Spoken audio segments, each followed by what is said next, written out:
Hi dear students, welcome to my YouTube channel EMS Points। आज के video में हमने जो भी बिंदु लिए हैं बहुत ही महत्वपूर्ण है। महत्वपूर्ण बोर्ड एग्जाम की हैसियत से, महत्वपूर्ण एक जानकारी से और महत्वपूर्ण है इस पर आप डिबेट कर सकें। तो आज हमने लिया है फिजिक्स, हाई स्कूल के फिजिक्स का वो पार्ट जिस पार्ट से आपका प्रश्न पूछा जाता है, आई मीन प्रकाशिकी वाला। तो पिछले वीडियो में हमने बताया था अवतल दर्पण से प्रतिबिंब का बनना। इस वीडियो में हम अवतल दर्पण और उत्तल दर्पणों का उपयोग बताएंगे, एफ और आर में रिलेशन बताएंगे हैं। तो इन सारी बातों को हम आगे बढ़ाएं, आप लोग पूरा ध्यान दीजिएगा। अगर समझ में ना आए तो कमेंट में जरूर बताना कि हाँ हमें ये बिंदु समझ में नहीं आया। पहला और इंपॉर्टेंट है अवतल दर्पण के उपयोग। हेडिंग है अवतल दर्पण के उपयोग, यूजेज ऑफ अवतल दर्पण। अब इसमें पहला यूज क्या है, इसका पहला प्रयोग क्या है भाई? पहला है शेविंग करने में, दाढ़ी बनाने में। पहला उपयोग दाढ़ी बनाने में, बहुत बार पूछा गया है। कंपटीशन में सबसे ज्यादा पूछा गया है कि दाढ़ी बनाने के लिए कौन सा दर्पण उपयोग करते हैं, तो अवतल।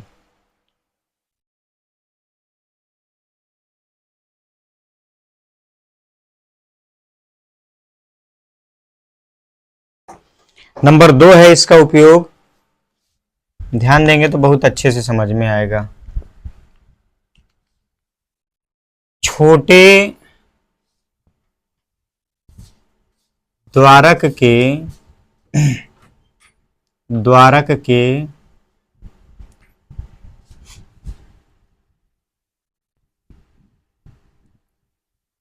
अवतल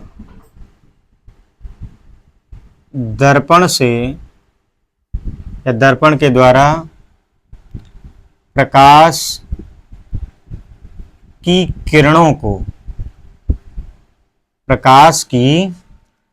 किरणों को परावर्तित करके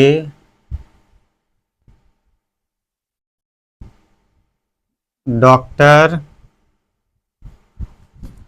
आंख,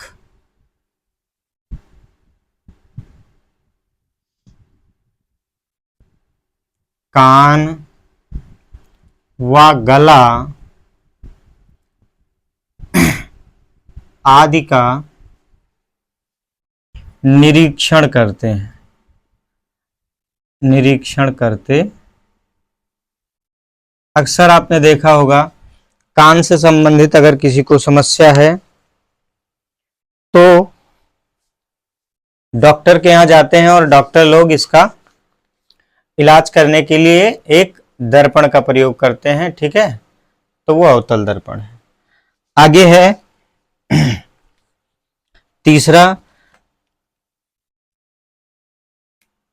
तीसरा है सौर्य भट्ठी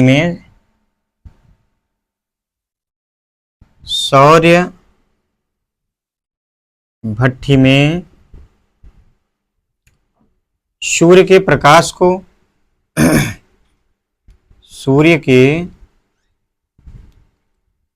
को केंद्रित करने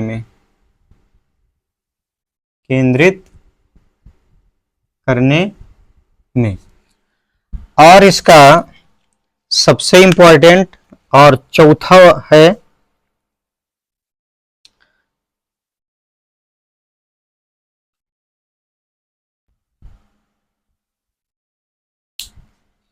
अवतल दर्पण का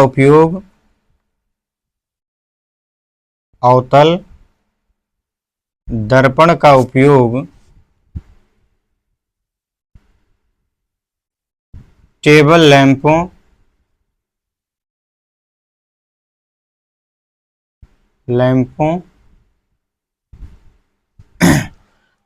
टेबल लैंप आप लोग जानते होंगे,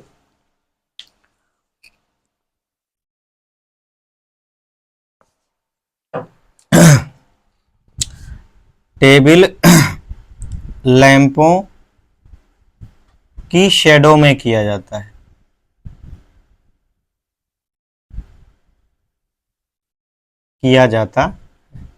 तो ये 4 महत्वपूर्ण उपयोग में सबसे ज्यादा दाढ़ी बनाने वाली घटना आप याद रखिएगा, अक्सर पूछा जाता है और इसका सही जवाब देना पड़ता है। कभी कभी ऑप्शन में आ जाता है और कभी कभी डायरेक्ट पूछ लिया जाता है। मैं अगला उपयोग बताऊं तो उत्तल दर्पण में, उत्तल दर्पण के उपयोग, खास उपयोग नहीं है लेकिन जो भी है सॉलिड है।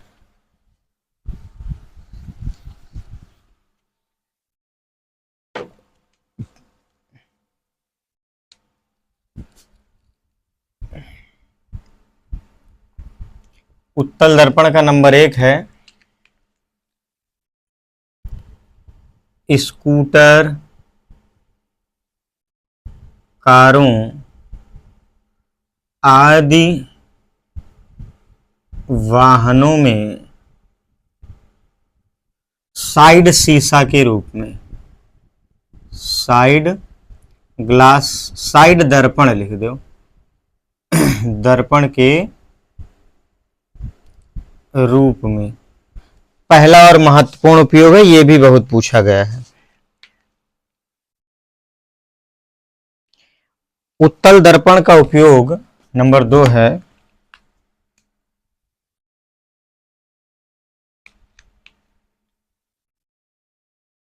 उत्तल दर्पण का उपयोग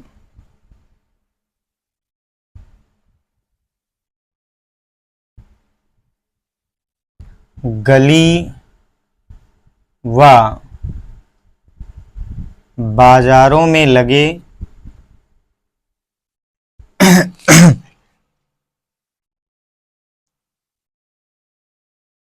बाजारों में लगे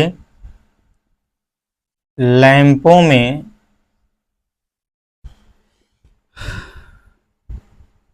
परावर्तक पृष्ठ के रूप में किया जाता है।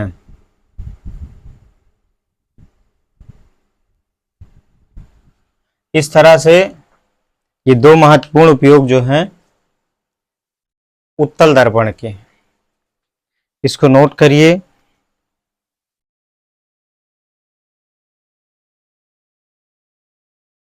अगली और सबसे महत्वपूर्ण हेडिंग है, पहले इसका डेरिवेशन होता था लेकिन अब नए सिलेबस में रिड्यूस कर दिया गया है, हटा दिया गया है इसको। क्या है हेडिंग? गोलीय दर्पणों की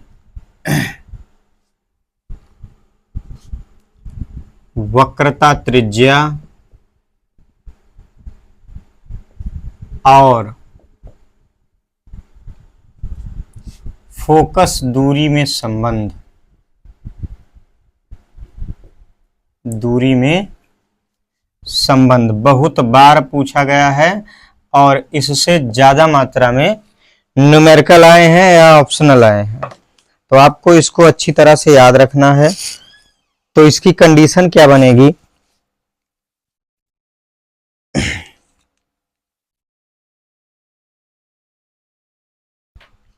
कंडीशन ये बनेगी, ध्यान देना, जब दर्पण का द्वारक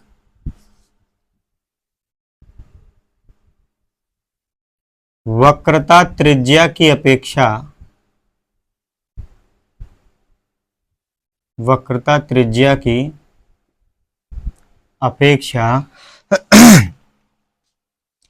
अधिक छोटा हो, ठीक है, वक्रता त्रिज्या की अपेक्षा अधिक छोटा हो,